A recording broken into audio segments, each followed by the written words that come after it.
اللهم آت نفسي تقواها وزكيها وأنت خير من زكاها أنت وليها ومولاها. Alhamdulillah, syukur pada Allah Azza wa Jalla kerana dengan rahmat dan juga limpah kurnia yang Allah Subhanahu wa Ta'ala berikan, dapat kita sama-sama berada dan berkumpul dalam majlis ilmu yang mulia pada malam ni. Dan insya-Allah malam ni kita akan menyambung lagi perbahasan daripada tafsir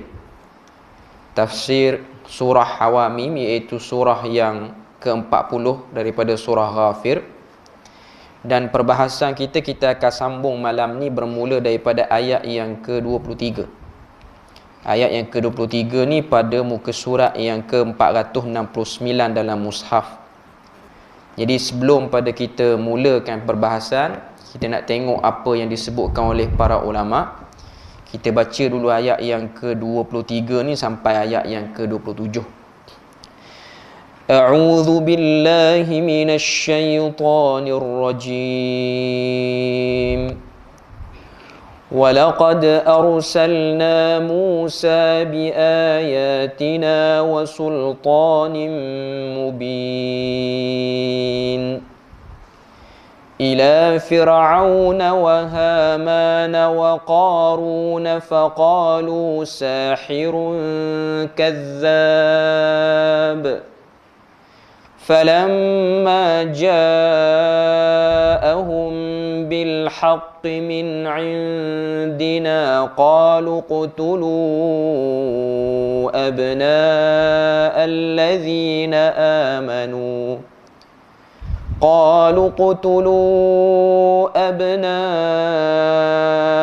الذين آمنوا معه واستحيوا نساءهم وما كيد الكافرين إلا في ضلال وقال فرعون ذروني أقتل موسى وليدع ربه إني أخاف أن يبدل دينكم أو أن يظهر في الأرض الفساد وقال موسى إني عذت بربي وربكم من كل متكبر إني عذت بربي وربكم من كل متكبر لا يؤمن بيوم الحساب. Ayat yang ke-23 sampai ayat yang ke-27 perbahasan pada malam ni insya-Allah. Ayat 23 Allah Ta'ala sebut walaqad arsalna Musa biayatina wa sultanin mubin. Dan kami telah mengutus Musa alaihi salam dengan membawa ayat-ayat kami dan keterangan yang nyata. Ila Fir'aun wa Haman wa Qarun, kepada Fir'aun, Haman dan Qarun. Faqalu sahirun kazzab, lalu mereka menuduh dan mengatakan kepada Musa alaihi salam, dialah seorang penyihir dan pendusta. Falamma ja'ahum bil haqqi min indina, maka ketika dia yakni Musa alaihi salam datang kepada mereka membawa kebenaran daripada kami, qalu qtulu abna'al ladzina amanu ma'ahu wastahyu nisa'ahum, mereka berkata bunuhlah anak-anak lelaki daripada orang-orang yang beriman bersama dia dan biarlah hidup perempuan-perempuan mereka. Wama kaidul kafirina illa fi dhalal, namun itulah tipu daya orang-orang kafir dan ianya sia-sia belaka. Ayat 26, wa qala fir'aunu dharuni aqtul Musa wal yad'u rabbah, dan Fir'aun berkata kepada menteri-menterinya atau pembesar-pembesarnya, biar aku yang membunuh Musa dan menyuruh dia memohon kepada Tuhannya. Inni akhafu an yubdila dinakum aw an yuzhira fil ardil fasad, Kerana sesungguhnya aku bimbang dia akan menukar dan mengganggu gugat agamamu dan menimbulkan kerosakan di muka bumi. Wa qala Musa, dan berkatalah Musa, inni uztu bi rabbi, sambil ia berdoa kepada Allah Ta'ala, sesungguhnya aku berlindung kepadamu, yakni kepada Tuhanku, wa rabbikum, dan juga Tuhan kamu, min kulli mutakabbir, daripada setiap orang yang menyombongkan diri, la yu'minu biyaumil hisab, iaitu orang yang menyombongkan diri yang tidak beriman atau percaya kepada hari hisab atau hari kebangkitan. Ayat 23 sampai ayat yang ke-27, dia punya poin ialah poin yang sama saja. Okay. Sebelum pada tu, kalau kita tengok, Allah Ta'ala sebut dua ayat sebelum tu, iaitu ayat yang ke-21. Allah Ta'ala kata, "Dzalika bi annahum", ayat yang ke-21, "awalam yasiru fil ardi fayanzuru kaifa kana aqibatul ladzina kanu min qablihim." Dan kenapa ataupun tidakkah kamu berjalan bermusafir atas muka bumi, ayat 21 tu, fayanzuru kaifa kana aqibatul ladzina kanu min qablihim. Okay. Ayat 21 tu perintah Allah Ta'ala kepada musyrikin Mekah, khususnya pada waktu turun ayat ni, dan juga kepada semua orang yang masih lagi ada ketidakyakinan untuk percaya dan yakin kepada hari kiamat ni, untuk berjalan dan tengok tempat-tempat orang yang pernah tak percaya kepada hari kiamat ni hidup dan mereka pernah diberi balasan oleh Allah Ta'ala. Khususnya pada musyrikin Mekah ni ialah mereka berjalan ke Syam, mereka berjalan ke Yaman, mereka berjalan ke arah barat di Syam, mereka berjalan ke arah timur ke Yaman. Mereka akan tengok di dua-dua tempat ni, ataupun perjalanan nak pergi ke dua tempat ni, ada kesan-kesan ataupun tempat-tempat yang menjadi kesan azab Allah Ta'ala kepada kaum yang terdahulu. Khususnya bila mana mereka nak buat perjalanan ke Syam, mereka akan lalu satu kawasan nama dia Al-Hijr, ataupun hari ini dia sebut dengan nama Madain Saleh, iaitu kota tinggalan kaum Samud yang dahulu. Kaum Nabi Saleh, yang mana Nabi Saleh ni diberikan oleh Allah Ta'ala mukjizat, iaitu unta, naqah, unta betina. Dan Allah Ta'ala telah mengazab kaum Samud ni kerana menentang Nabi Saleh. Macam yang dilakukan oleh musyrikin Mekah, mereka menentang Nabi SAW. Cerita maklumat tentang azab yang turun pada kaum Samud ini ada, dan benda tu sudah dalam pengetahuan musyrikin Mekah. Daripada mana mereka tahu? Daripada perbualan, daripada apa yang mereka dengar dengan ahli kitab yang ada duduk di Mekah, ataupun ahli kitab yang mereka jumpa di Yathrib ataupun Madinah, khususnya yang berada di Khaybar daripada kalangan Yahudi. Okay. Jadi Allah Ta'ala suruh pergi tengok tempat-tempat tu, dan suruh pergi tengok kesan-kesannya. Macam mana mereka kaum yang lebih hebat, lebih kuat, lebih gagah daripada kamu, wahai Quraisy Makkah ataupun musyrikin Mekah pada waktu tu. Tiba-tiba mereka ni nak ikut perangai orang yang lawan Nabi, sedangkan mereka tu taklah sehebat kaum Samud. Dia tengok ayat yang 21 tu, Allah Ta'ala kata, kanuhum asyaddu minhum quwwah. Yang lawan Nabi-Nabi, Rasul-Rasul terdahulu ni, hum asyaddu minhum quwwah. Mereka lebih kuat berbanding kamu. Wa atharan fil ardi. Dan mereka punya binaan, kesan pun masih kekal atas muka bumi ni. Fa akhadhahumullahu bidhunubihim. Lalu Allah Ta'ala mengambil tindakan, yakni mengambil, kata apa, hukuman terhadap dosa-dosa mereka. Wa ma kana lahum minallahi min waq. Allah Ta'ala kata, kerana keadaan mereka tu tak akan dapat lari daripada azab. Maknanya Allah Ta'ala tidak akan berikan mana-mana pelindung. Okay. Sebab apa mereka kena azab? Poin dia lah pada ayat 22 tu, zalika bi annahum kanat ta'tihim rusuluhum bil bayyinat. Kerana sesungguhnya telah datang kepada mereka rasul-rasul yang sama macam Muhammad. Buat kerja sama macam Muhammad. Rusuluhum bil bayyinat. Bukan setakat buat kerja dan bercakap macam Muhammad sebut. Mereka juga datang dengan bukti dan juga mukjizat. Maknanya macam Muhammad, dia ada mukjizat. Fakafaru, dan mereka kena azab sebab apa? Mereka kufur, mereka tak endah, mereka tak peduli. Fa akhadhahumullah. Allah Ta'ala pun ambil tindakan terhadap tidak pedulinya mereka. Innahu qawi. Allah Ta'ala itu maha kuat. syadidul iqab, dan juga Allah Ta'ala itu maha keras bila mana dia menyeksa hamba-hambanya. Nak sebut pada kita apa?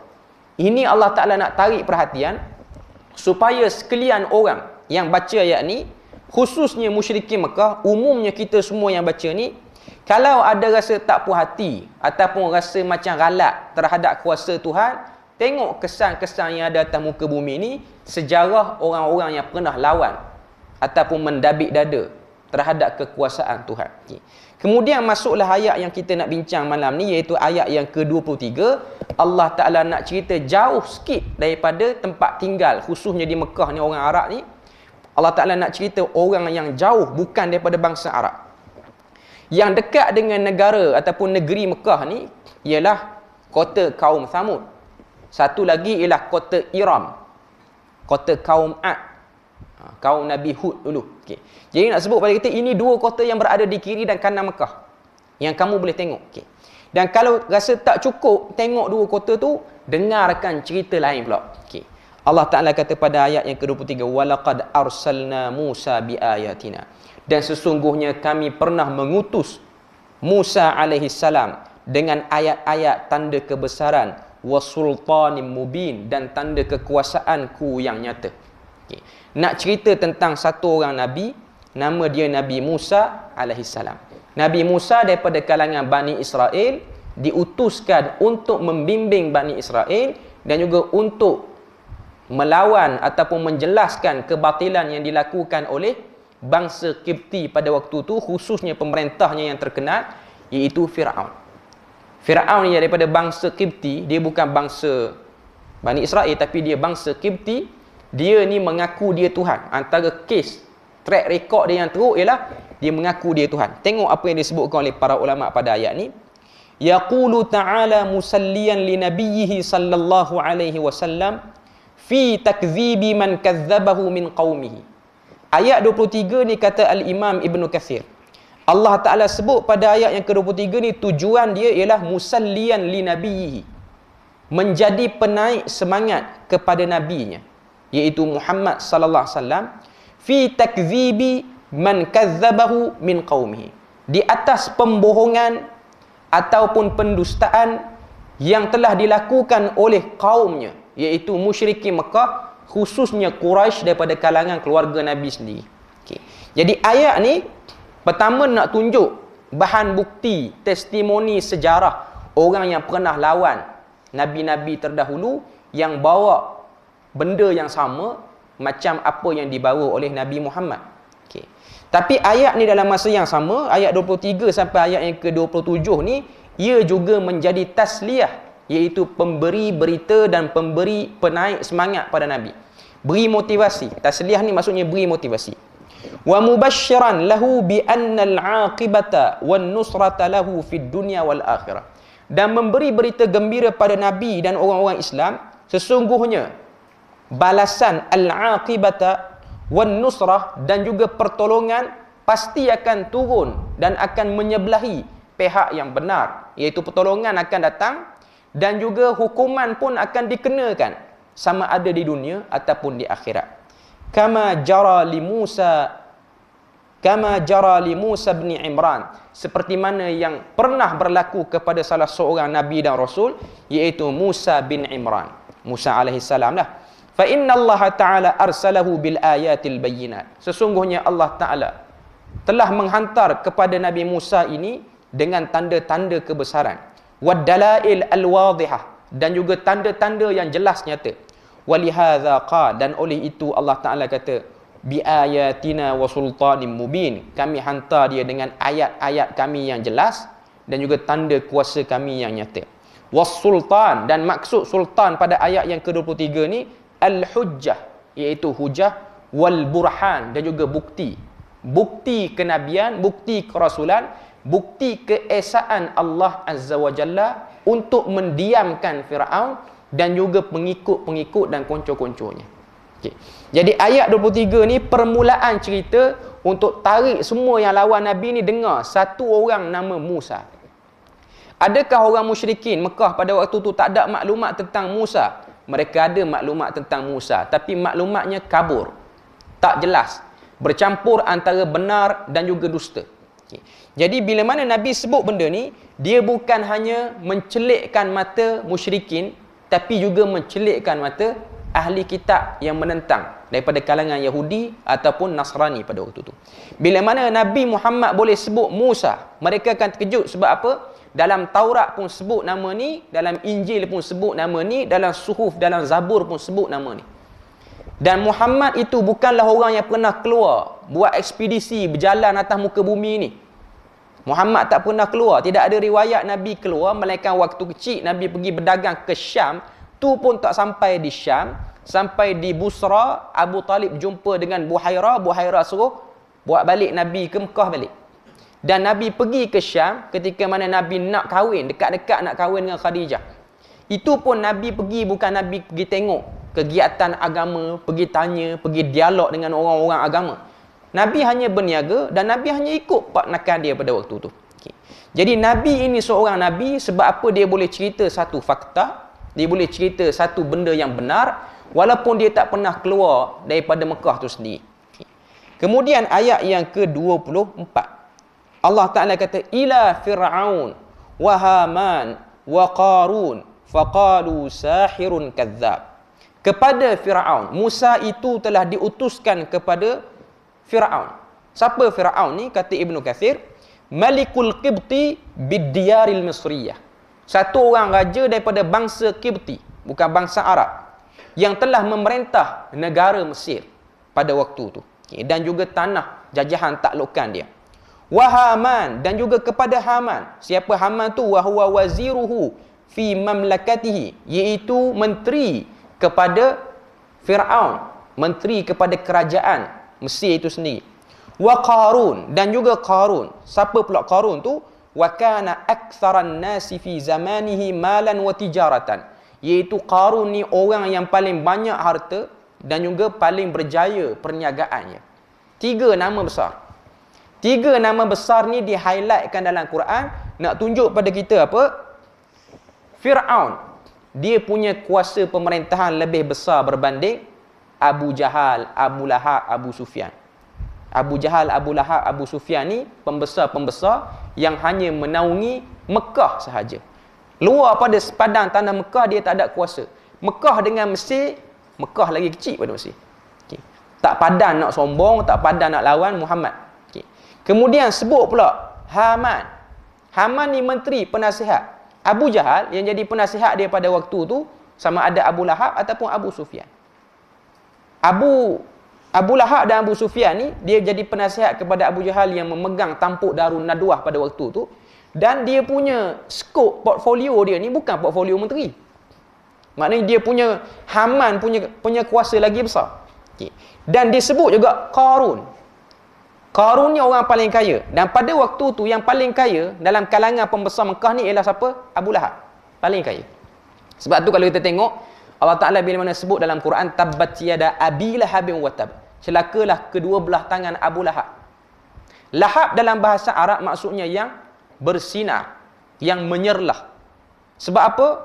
Sebab dia orang yang handsome, dia orang yang kulit putih, dan nama dia pun orang kata apa, menjadi sebutan di kalangan orang Mekah dengan sebab dia orang yang perfect dari segi tubuh badannya, perfect dari segi pendapatan dan kerjayanya. Dan juga dia memiliki banyak keistimewaan. Antaranya dia memiliki isteri yang paling cantik berbanding semua orang yang ada pada waktu tu. Nama dia ialah Arwah. Dalam riwayat sebut nama isteri Abu Lahab ni Arwah, dan dia pun kaya. Sebab tu kalau tengok Arwah ni isteri kepada Abu Lahab ni, dia pernah beri rantai yang dia ada sumbangan untuk perang Badar, bagi. Rantai itu mahal. Dia infak untuk peperangan Badar. Rantai itu mahal. Maknanya dia sanggup berikan rantai itu untuk menjayakan perang Badar nak lawan Muhammad ni. Tapi akhirnya berakhir dengan kekalahan dan juga penghinaan. Okay. Nak sebut pada kita, Qarun lagi kaya pada Abu Lahab tu. Dan ayat ni pun nak beritahu pada kita, wahai sekalian pemerintah atas dunia, wahai sekalian menteri, wahai sekalian orang-orang kaya, kalau kamu nak lawan Rasul, nak lawan agama, nak buat objection terhadap apa-apa saja yang datang daripada Quran ni tak padan. Sebab kamu punya pengaruh tidak sehebat Firaun. Kamu punya kedudukan jawatan tidak sehebat menteri Firaun iaitu Haman, dan kamu punya kekayaan tidak sehebat Qarun. Kita tak payah ambil kata apa Firaun dan Haman, kita ambil Qarun. Qarun yang paling kaya.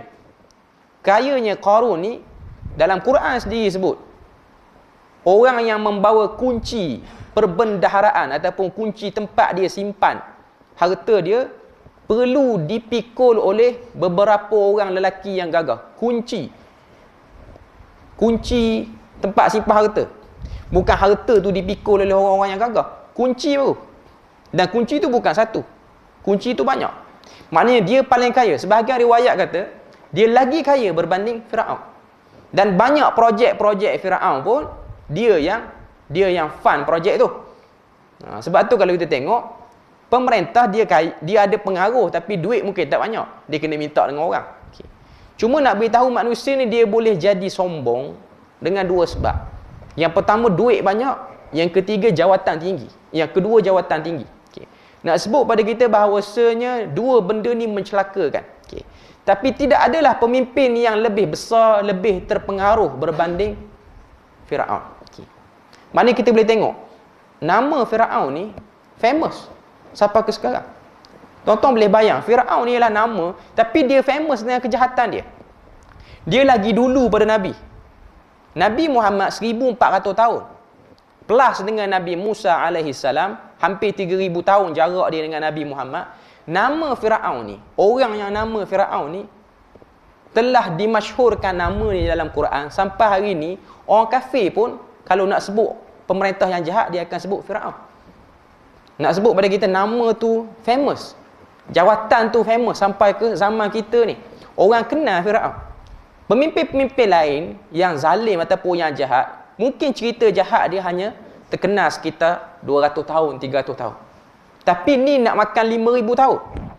Maknanya satu nama yang sangat terkenal. Nak sebut pada kita, kalau kamu nak lawan Tuhan, tak padan sebab masyhurnya kamu tidak semasyhur Firaun.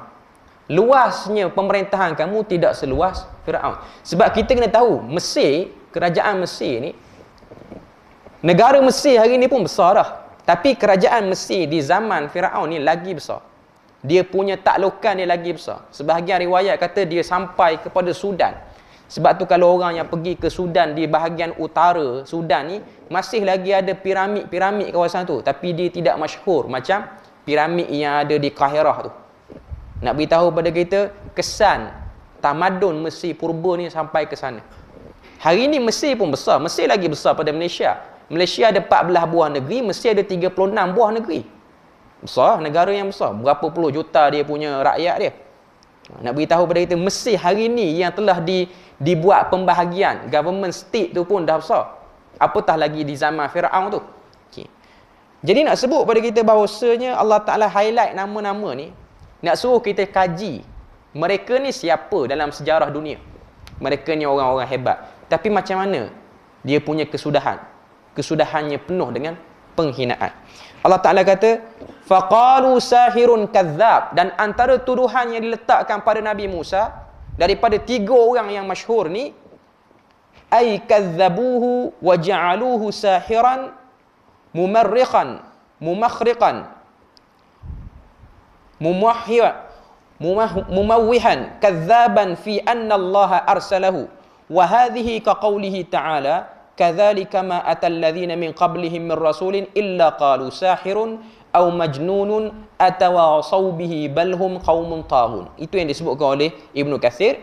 Dia kata mereka telah mendustakan Musa dan menuduh Musa ni sebagai sahir, tukang sihir, mumakhriqan, yang berjaya membuat tipu daya, dan juga mumawwihan, yang berjaya menghalusinasi pandangan orang awam. Maknanya orang awam nampak Musa ni hebat pada apa? Pada tongkatnya.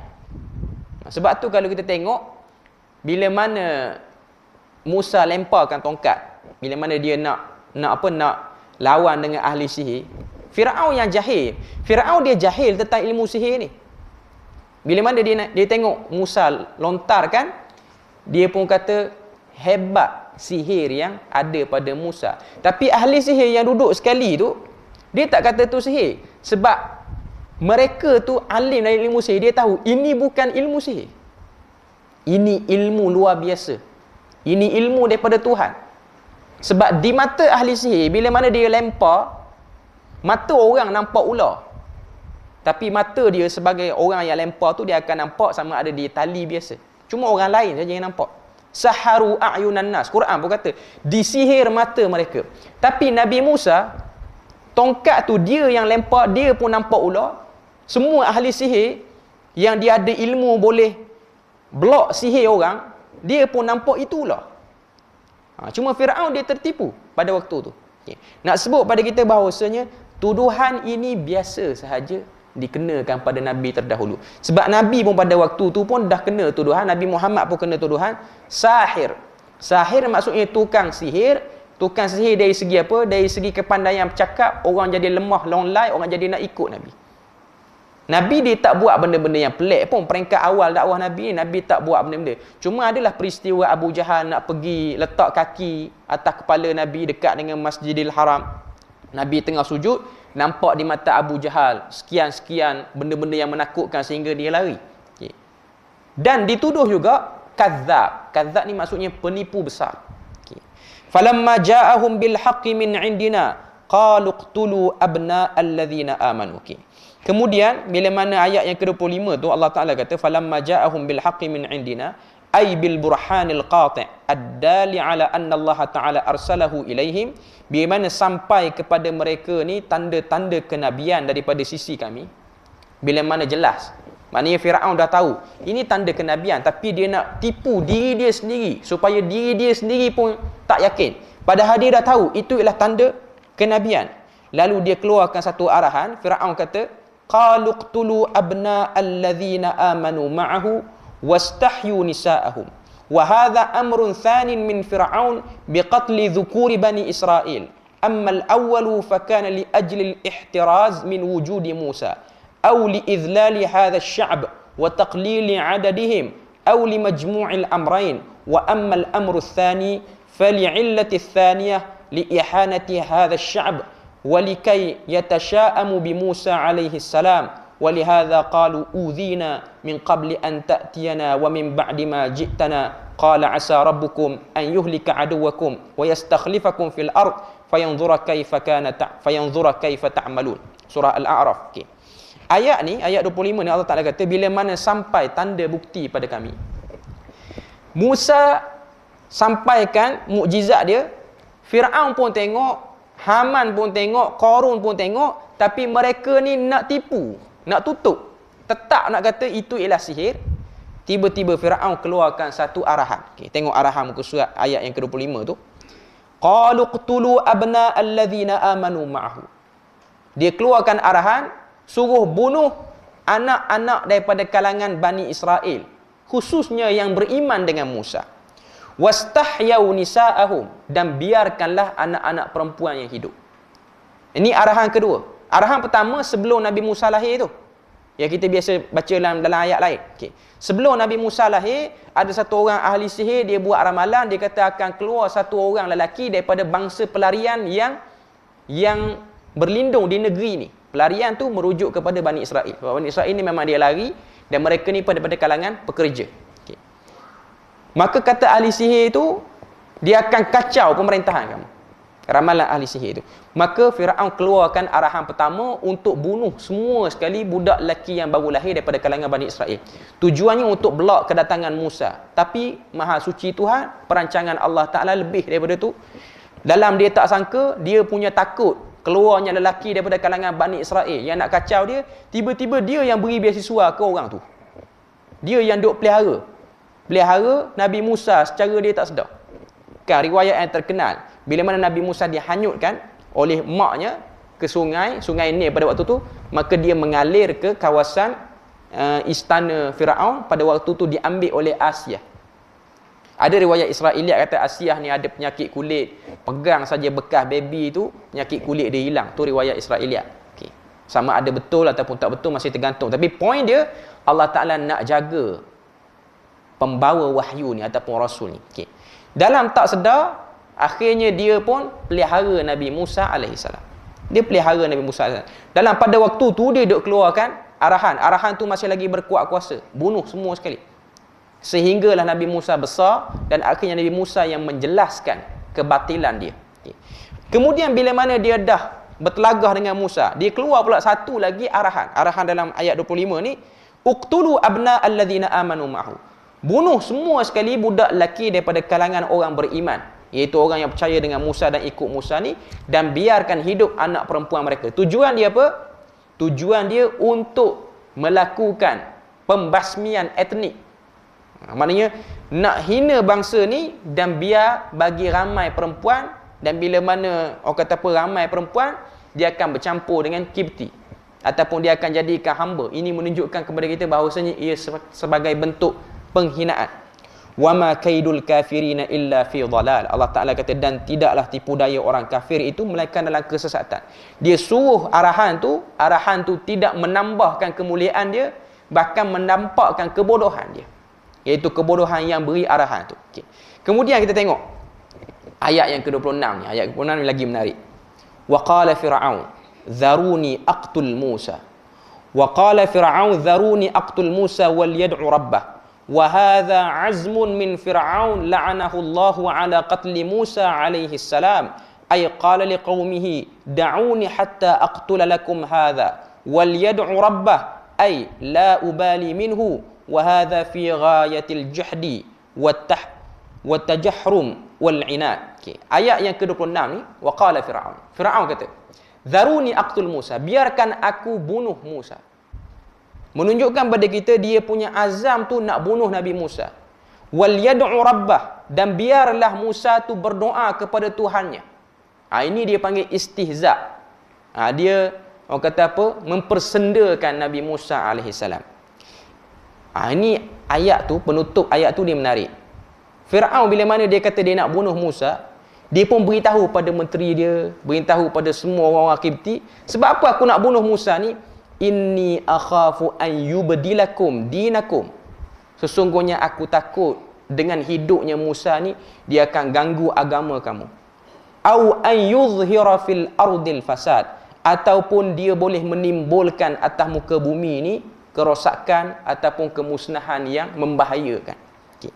Fir'aun ni dia konon-konon nak tunjuk dia ni concern terhadap keselesaan kaum dia. Dia pun kata, aku bunuh ni tujuan dia lah nak bagi agama kamu terjaga dan negeri Mesir dan dunia umumnya tak berlaku kerosakan, tak berlaku kacau bilau. Maknanya tak berlaku benda-benda yang orang kata apa menyebabkan manusia jadi susah. Okay. Dalam surah lain, Fir'aun kata, wa hadza amrun rasyid. Dalam surah lain. Dan inilah satu benda yang paling baik yang telah ataupun ingin dilaksanakan oleh pihak kerajaan. Dia punya trademark ni sama je. Zaman mana-mana apa. Okay. Kerajaan bila mana dia nak buat satu benda yang dia nampak mengancamkan dia, penutup ayat tu dia akan sebut, inilah yang terbaik untuk masa sekarang. Dia nak naikkan harga barang pun dia sebut lagu tu. Dia nak naikkan cukai pun dia sebut lagu tu. Dia nak block satu orang pun dia sebut lagu tu. Sama saja. Dia akan sebut wahadha amrul rasyid. Inilah urusan yang paling baik dan paling kena waktu ni. Tak ada dah keputusan yang lain. Okay. Jadi ini kita boleh tengok cara dan trend mana-mana pemerintah yang mementingkan diri dia sendiri, bukan mementingkan rakyat ataupun nak sesuatu kebaikan. Okay. Kemudian Allah Ta'ala sebut ayat 27. Wa qala Musa, berkatalah Musa, inni udtu bi rabbi, aku berlindung kepada Tuhanku, wa rabbikum, dan juga Tuhan kamu, min kulli mutakabbir, daripada setiap orang yang menyombongkan diri, yang mana orang itu tidak beriman pada hari hisab. Okay. Ayat ni doa Nabi Musa alaihi salam. Bila mana Nabi Musa dia berdebat ataupun dia bertelagah dengan Fir'aun, Fir'aun tak puas hati dengan hujah-hujah yang disampaikan oleh Musa. Dia tahu hujah Musa tu betul, tapi dia tak tahu dah nak lawan macam mana. Dia guna kapasiti kuasa dia, dia keluarkan arahan, kita akan buat pembasmian etnik ni, kita akan kurangkan Bani Israel ni. Sebab Bani Israel ni nampaknya suka melakukan pemberontakan pada kerajaan kita. Okay. Lalu Allah Ta'ala pun tunjuk Nabi Musa bila mana dia kena keadaan tu, dia pun berdoa kepada Allah Ta'ala. Okay. Ayat yang ke-27 ni, dia berkait dengan ayat yang ke-berapa? Ayat yang ke-14. Kita undur muka surat sebelum ni, muka surat 468, Allah Ta'ala sebut, fad'ullaha mukhlishina lahuddin walau karihal kafirun. Berdoalah kepada Allah dengan penuh ikhlas, walaupun itu dibenci oleh sekalian orang kafir. Ayat ni nak beritahu pada kita, ayat yang ke-27 ni, Nabi Musa alaihissalam, bila mana dia dah start, tak boleh nak buat apa, dia angkat tangan berdoa pada Allah Ta'ala. Tengok macam mana cara Nabi Musa mengadukan masalah dia di hadapan Allah Ta'ala. Ini contoh bagi kita semua bila mana kita berhadapan dengan keadaan yang genting. Kita tak tahu dah nak buat apa. Kita angkat tangan, berdoa pada Allah Ta'ala, mengadu dan menyampaikan hajat kita dan sebut masalah kita. Okay. Ayat 27 doa Nabi Musa, ayat 28 jawapan bagi doa Nabi Musa. Nak tunjuk pada kita bila mana satu orang hamba tu dia berdoa, Tuhan akan balas doa dia dan Tuhan akan respon terhadap permintaan dia dengan syarat mukhlishina lahuddin, macam ayat yang ke-14 tu sebut. Dia kena ikhlas.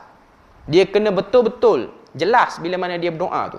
Kita tengok ayat 28, Allah Ta'ala kata, wa qala rajulun mu'minun min ali fir'aun. Tiba-tiba pertolongan Tuhan yang tak disangka oleh Musa alaihissalam. Kata Allah Ta'ala ayat 28, wa qala rajulun mu'minun min ali fir'aun yaktumu imanahu. Dan telah berkata satu orang lelaki yang beriman daripada ahli keluarga Firaun. Satu benda yang mengejutkan Firaun, satu benda yang mengejutkan pada Nabi Musa. Nabi Musa tak sangka kerabat diraja Firaun ni ada yang minat dengan apa yang dia sebut. Firaun pun tak sangka kerabat dia ni ada yang suka dengan Musa. Dia duk ingat semua ahli keluarga dia ni bersama dengan dia. Sebab kalau kita tengok dia ada satu kisah. Masyitah ni ialah tukang sikat rambut anak Firaun. Bila mana dia sikat rambut anak Firaun, dia ni beriman dah dengan Nabi Musa. Jatuhlah sikat tu. Dia pun sebut dalam riwayat kata subhanallah. Maknanya dia puji, dia takdiskan Allah. Okay. Maha suci Tuhan yang bernama Allah. Anak Firaun pun tanya dia, awala rabbun ghaira abi. Ada lagi ke Tuhan selain ayah aku? Sedap gamuk lah anak dia ni. Rasa ayah dia Tuhan. Okay. Dia kata, ada lagi ke Tuhan selain pada ayah aku? Dia kata ada. Tuhan kepada ayah kamu, Tuhan kepada aku, Tuhan pada ayah kamu, dan Tuhan segala manusia. Anak dia ni report kepada ayah dia. Tukang ataupun orang yang bekerja dalam istana ni dah jadi pengikut pada Musa. Nama dia tak diketahui, cuma disebut Masyitah. Masyitah ni maksudnya tukang sikat, bukan nama dia Masyitah. Cuma orang kita ni dia dengar nama tu sedap, dia bagi nama anak. Masyitah ni maksudnya, masyid maksud dia sikat, penyikat rambut. Jadi kalau orang yang beri nama anak dia Masyitah, maknanya anak dia tu profession dia tukang sikat rambut. Walaupun anak dia tu jadi ustazah ke apa, tetap arak akan faham tukang sikat rambut. Itu biasa lah. Sebab nama tu ialah fa'il. Nama tu ialah satu mihnah. Orang kata apa? Satu isim fa'il. Satu bentuk pekerjaan. Okay. Jadi Firaun ni duk sangka, tak ada lah dalam keluarga terdekat aku ni yang ikut Musa.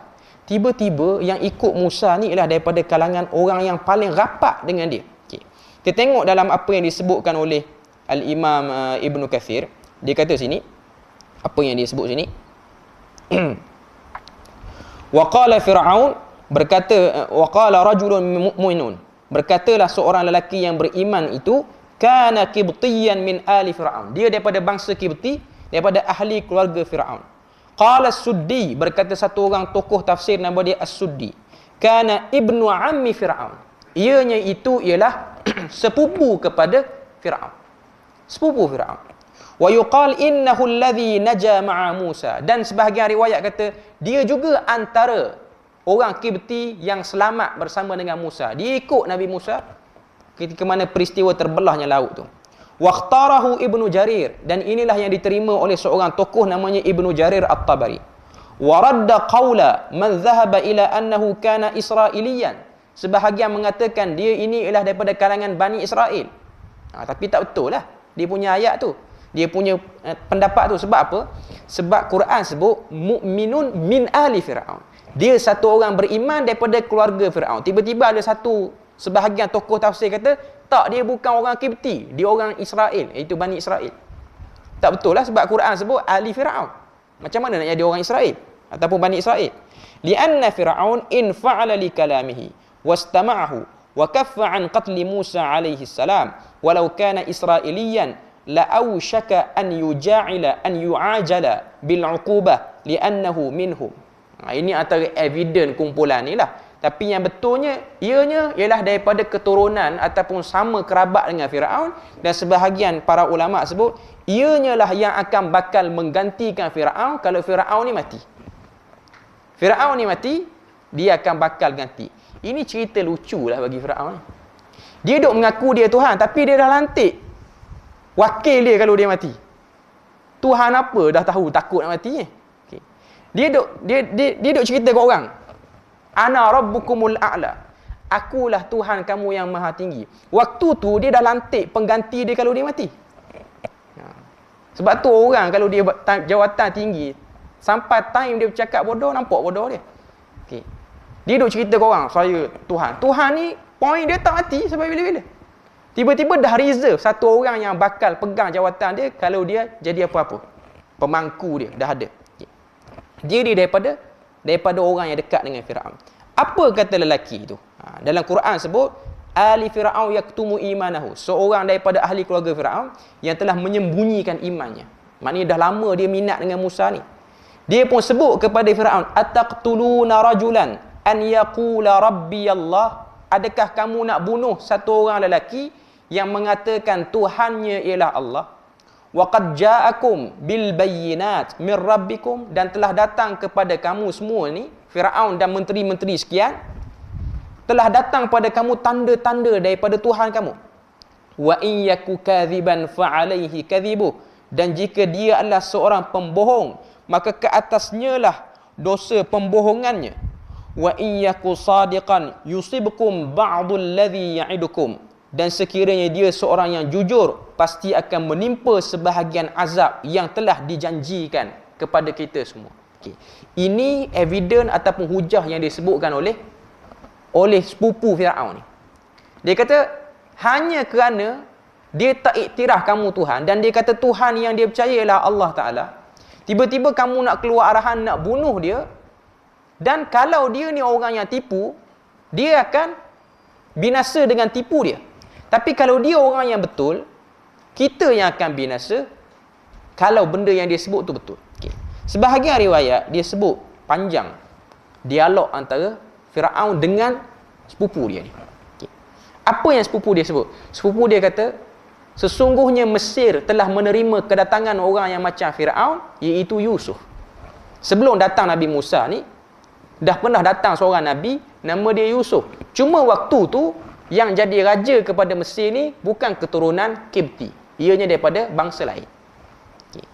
Sehinggalah Allah Ta'ala tukar negara Mesir ni diperintah oleh orang peribumi, orang asal dia balik, iaitu orang Kipti. Tapi kita semua menyaksikan dalam lipatan sejarah, dah ada seorang Nabi yang menjadi pemerintah ataupun menteri kanan kepada Raja Mesir, iaitu Yusuf AS. Dan apa yang Yusuf sebut ni sama macam Musa sebut, exactly sama. Okay. Sebab tu dia kata wa iyyaku sadiqan ba'dukum ba'dal ladzi ya'idukum. Sekiranya kita ni mendustakan dia ataupun tak percaya pada dia, kita akan kena macam mana yang pernah kena pada orang-orang lain. Maknanya nak sebut pada kita bahawasanya dia ni memang dah ada kecenderungan yang sangat kuat kepada Musa. Lalu dia kata innallaha la yahdi. Allah Ta'ala kata innallaha la yahdi man huwa musrifun kadzab. Sesungguhnya Allah Ta'ala tak akan beri hidayah kepada mana-mana orang yang melampaui batas dalam kemusyrikannya dan juga banyak berdusta. Ayat 28 ni penutup, Allah Ta'ala nak beritahu, pertama, hidayah Tuhan tidak mengenal siapa-siapa. Kita duk sangka anak kita akan baik, anak kita akan okey, tiba-tiba dia lawan ataupun dia jadi orang yang tak elok agama dia. Ataupun kita duk sangka anak kita ni dia jahat sampai ke bila-bila, tiba-tiba Allah Ta'ala tukar. Firaun duk sangka keluarga dia mesti confirm tak akan menyebelahi Musa. Allah Ta'ala takdirkan ada satu orang. Dan ini pun nak tunjuk pada kita doa Nabi Musa yang sebelum tu. Nabi Musa berdoa pada ayat yang ke-27 ni, inni uztu bi rabbi wa rabbikum, aku berlindung dengan Tuhanku dan Tuhan kamu daripada orang yang menyombongkan diri tak percaya pada hari kiamat ni. Allah Ta'ala respon pada doa Nabi Musa sehingga keluar satu orang lelaki daripada kalangan keluarga Firaun yang mengaku backup Nabi Musa depan orang ramai. Benda ni mengejutkan Musa, mengejutkan Firaun. Nabi Musa terkejut sebab apa? Dia tak sangka sebab pengikut dia majoriti ialah Bani Israel. Majoriti Bani Israel, tidak ada daripada kalangan Kibti. Kibti ni memang bermusuh benar dengan Nabi Musa dan juga orang-orang Bani Israel yang lain. Tiba-tiba ada satu orang Kibti daripada kalangan keluarga yang tertinggi darjatnya, dia ni percaya kepada apa yang dibawa oleh Musa. Ini bab hidayah Allah Ta'ala. Dia bukan selalu dengar pun. Dia bukan orang yang melazimi Musa.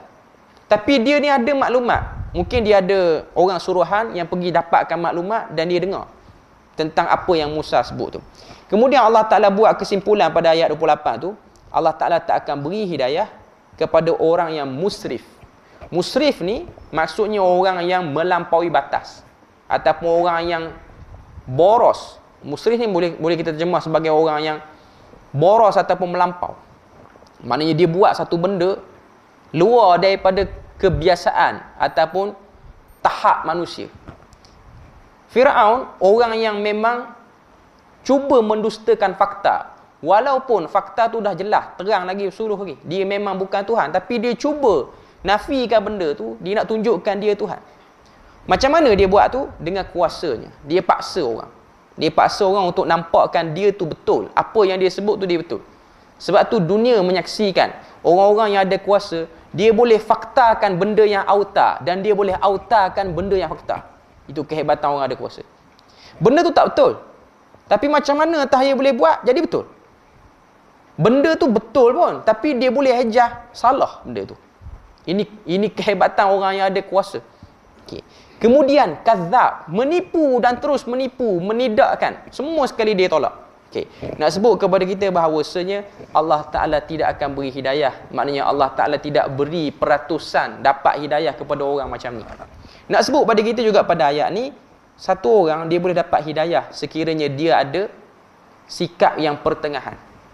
Tapi kalau orang tu dia ada sikap yang melampau, dia sukar untuk menerima perubahan. Tak kiralah dia tu orang yang melampau dalam agama ataupun orang yang melampau meninggalkan agama.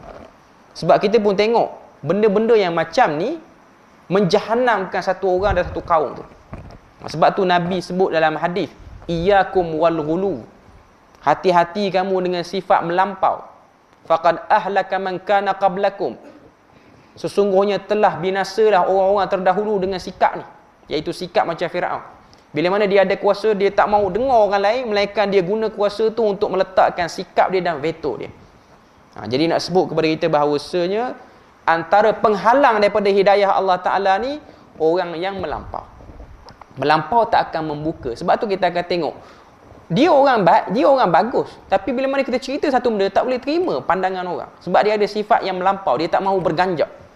Dia memang bermati-matian. Orang kata sedarah sedaging lah dengan apa yang dia pegang tu. Dia tak mahu lebih ataupun keluar daripada tu. Okay. Kemudian ayat yang ke-29. Ya qaumi lakumul mulkul yawm zahirina fil ardi faman yansuruna min ba'sillahi in ja'ana. Maksud ayat yang ke-29 tu, wahai kaumku, pada hari ini kerajaan ada buatmu dan berkuasa di bumi. Tetapi siapa yang akan menolong kita daripada azab Allah jika azab itu menimpa kita? Ni siapa punya percakapan? Sepupu Firaun. Firaun tu kata, wahai sekalian kaum, maknanya yang ada di hadapan dia pada waktu tu. Okay. Kita beri lalu azan kejap.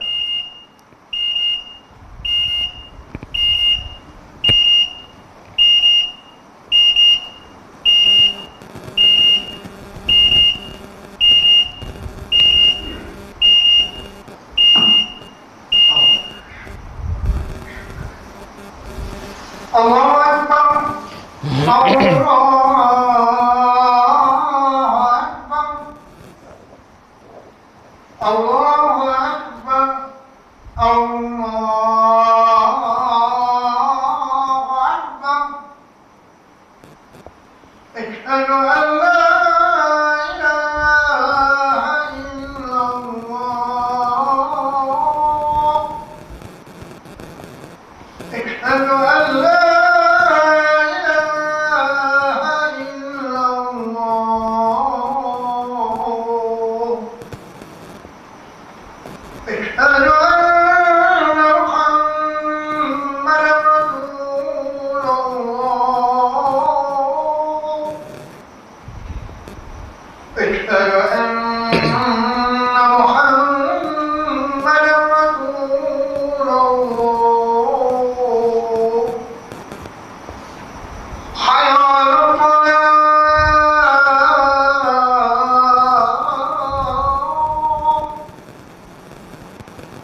حي على الصلاة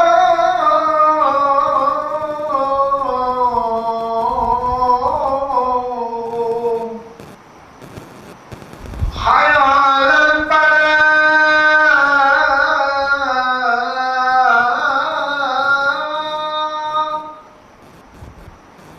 حي على الفلاح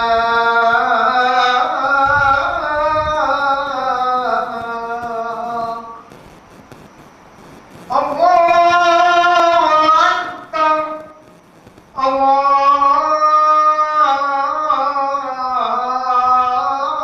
أكبر لا إله إلا الله Okey.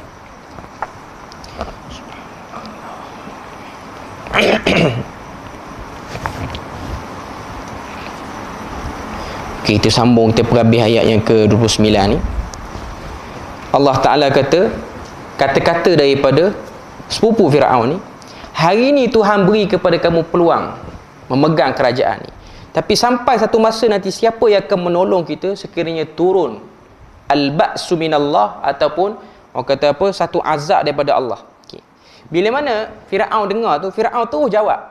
Ayat 29 tu, qala Fir'aun, berkata Fir'aun, ma urikum, tidaklah aku kemukakan pada kamu illa ma ara, kecuali apa yang telah aku lihat, wa ma ahdikum illa sabilar rasyad, dan tidaklah aku memberi pada kamu petunjuk melainkan ke jalan yang benar. Sedap ayat Fir'aun. Dia kata, apa yang aku buat ni, walaupun kamu tak faham, inilah hidayah yang aku cuba beri pada kamu, dan inilah jalan petunjuk yang benar, iaitu bunuh Fir'aun. Bunuh Musa. Poin dia. Dia tetap nak kata dia tu benar. Dan dia tak mahu, macam Quran sebut tadi, macam ayat sebelum sebut, dia ni ialah musrifun kadzab. Okay. Dia ni satu orang yang melampau, dan dia ni satu orang yang cuba mendustakan kebenaran yang telah jelas di hadapan mata. Okay. Sebab tu kalau tengok lepas dalam ayat lain, Allah Ta'ala sebut ayat 36, bila mana dia kalah dah berhujah dengan sepupu. Tadi berhujah dengan Musa, ni berhujah dengan sepupu. Ni penutup yang akhir. Kalau kita nak cepat sikit lah, pada ayat yang ke-36, lepas daripada Fir'aun tak reti dah nak jawab apa, maka Fir'aun berkata, wa qala Fir'aun ya Haman ibni li sarhan la'alli ablughul asbab. Wahai Fir'aun, berkata Fir'aun, wahai Haman, binalah untukku sebuah menara yang tinggi agar aku boleh menyentuh jalan-jalan ataupun pintu-pintu. Dia umumkan satu projek besar, tiba-tiba dia nak tarik perhatian orang, tak mau nampak dia ni kalah ataupun dia ni bodoh dalam berhujah. Okay. Dia pun kata, wahai Haman, tolong buat satu bangunan tinggi. Bangunan tinggi ni tujuan dia untuk melihat jalan-jalan untuk pergi jumpa Tuhan Musa. Itu Quran sebut. Okay. Tapi dalam sebahagian riwayat kata, bila mana dia umum nak buat bangunan tu, orang-orang yang memang betul-betul pengikut totok pada Fir'aun ni, dia suka. Sebab apa dia suka? Sebab Mesir akan lebih cantik kalau banyak pembangunan. Itu trend mana-mana pemerintah pun. Dia nak suruh orang diam, okey, kita buat satu projek, rakyat akan senang dengan projek ni. Style dia nak tarik. Okay. Cuma Fir'aun ni projek tu bukan ada kepentingan untuk orang kata pun untuk penduduk pun. Projek tu hanya untuk masyhurkan dia. Projek tu hanya untuk masyhur. Sebab tu kalau tengok perangai lagu ni lah perangai kebanyakan pemimpin negara Arab. Bila mana dia rasa dia hebat, dia mulalah nak buat patung muka dia di negara tu. Dia tengok Saddam Hussein. Saddam Hussein ni adalah side positif dia dan side negatif dia. Cuma antara benda yang dia buat ialah dia buat patung gangsa di tengah bandar Iraq tu. Dia buat satu patung gangsa. Dulu di Terengganu ada satu orang, tak mau sebut nama apa. dia adun kawasan tertentu lah. Pernah jadi menteri besar. Nanti cek siapa menteri besar Terengganu. Okay. dia pernah buat cadangan nak buat patung muka dia di daerah tu. Sebab dia pergi jalan negara mana pun tak tahu. Dia tengok pemimpin negara-negara tertentu ni, dia akan buat patung muka dia. Patung diri tangan melambai pakai kod kemah. Tapi orang tak setuju lah dengan benda yang dia nak buat tu. Tak setuju. Sebab benda tu macam mengarut sangat. Okay. Cuma nak beritahu dia ada style, suka benda-benda macam tu. Okay. Cuma nak sebut pada kita, dia buat benda tu dan dia umumkan lah nak buat benda tu. Itu Fir'aun dia umumkan. Dan itu ialah bab daripada mempersendakan. Dan ini ialah cara nak bagi divert orang supaya jadi suka dengan pembangunan. Tapi hakikatnya ianya ialah untuk menutup hujah kebenaran yang ada di hadapan mata. Okay. Jadi setakat tu saja kita punya perbahasan malam ni sampai ayat 29. Kita akan sambung ayat yang ke-30 dan seterusnya. Subhanakallahumma wa bihamdik asyhadu an la ilaha illa anta wa astaghfiruka wa atubu ilaik. Wassalamualaikum warahmatullahi wabarakatuh.